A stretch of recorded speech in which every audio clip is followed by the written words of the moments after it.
வணக்கம் மக்களே. நான் உங்க தினேஷ். இப்ப நம்ம எதை பத்தி பார்க்க போறோம்னா, நம்ம இந்தியன் கிரிக்கெட் பிளேயர் ஷெரேஷ் ஐயர் பத்தி தான் நம்ம பார்க்க போறோம்.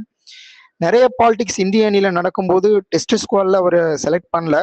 பட் ஒன் டே ஃபார்மெட்ல வைஸ் கேப்டனா செலக்ட் ஆகி இந்திய அணிக்காக நல்ல ஆட்டத்தை தந்தாரு.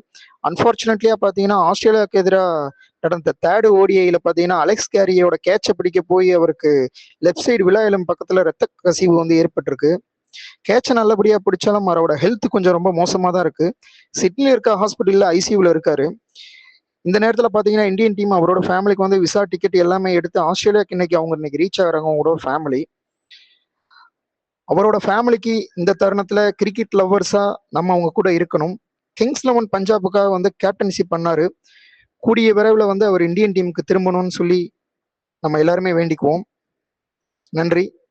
மேலும் கிரிக்கெட் தகவலுக்கு நம்ம சேனலை சப்ஸ்கிரைப் பண்ணிக்கோங்க. நன்றி, வணக்கம்.